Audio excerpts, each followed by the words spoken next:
চলে এসেছি আবার নতুন একটা ভিডিও নিয়ে। তো এই ভিডিওটা ছিল দ্বাদশীর দিন, মানে ভীম একাদশীর পরের দিন। তো আমাদের বাড়ির সব মেয়েরা এসেছিলো, মানে একটা মেয়ে বাদ দিয়ে সবাই এসেছিলাম। আর কী কী রান্নাবান্না হলো না হলো সেটাই তোমাদের সাথে শেয়ার করতে তো চলো। আর ভীম একাদশীর দিন পরের দিন আমাদের বাড়িতে, মানে আমার বাবার বাড়িতে সবাই মিলে বাল্যভোজন দেয়। তো বাল্যভোজন তো হয়নি, মানে আমরাই খেয়েছি, কারণ এখন দ্বাদশীটা প্রত্যেক বাড়িতেই হয়। আগে খুব কম হতো, কিন্তু এখন তো প্রত্যেকের বাড়িতেই করে।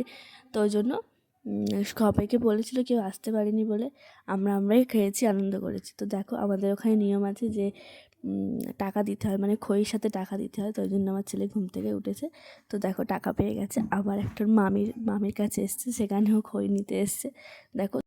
তবে আমাদের শ্বশুর বাড়িতে এই নিয়মটা নেই, কিন্তু আমরা ছোটোবেলায় এই নিয়মটা নিয়ে খুব খুব মজা করেছি, মানে খুব মজা লাগতো যেহেতু সবাই টাকা দিত। ঘুম থেকে উঠে বেরিয়ে পড়েছে প্রসাদ তুলতে।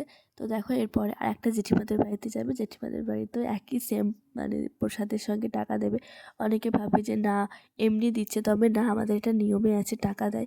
তো তারপর আমরা বাড়িতে এসে দেখছি আমার জেঠিমা গোপালের সেবা দিচ্ছে। তোমাদের সাথে আমাদের গোপালটাকেও শেয়ার করলাম। দেখো কত সুন্দর লাগছে না গোপালকে সাজিয়ে। তো তারপর গোপালকে ভোগ নিবেদন দেওয়ার পরে আমরা প্রসাদ পাবো, ওই জন্য আমি জাস্ট একটু ভিডিও করে নিলাম। তো দেখো গোপালকে কত সুন্দর লাগছে। আর এই গোপাল যেদিনকে বাড়িতে এসেছিলো সেদিনকেই আমার বিয়ে হয়েছিল। তো যাই হোক, ও গল্পটা অন্য কোনো দিন বলবো। দেখো, এখানে হচ্ছে ফ্রায়েড রাইস, সাদা ভাত, 5 রকমের ভাজা, আলুর দম, চাটনি, পাঁপড় আর পায়েস। মেয়েদের বিয়ের পর একসাথে হওয়া মানে বিশাল ব্যাপার। তো আমরা তো কখনোই একসাথে হতে পারি না কোনো অনুষ্ঠান পারপাস ছাড়া। তো ওই জন্য দেখো, একটা অনুষ্ঠানেই একসাথে, মানে সব বোনেরা একসাথে হয়েছিলাম। তো সবাই মিলে খুব আনন্দ করেছি। একটা বোন আমার আসতে পারেনি, তার জন্য মন খারাপ ছিল। তো সবাই মিলে আনন্দ করেছি, খুব মজা করে খাওয়া দাওয়া করেছি। টাটা।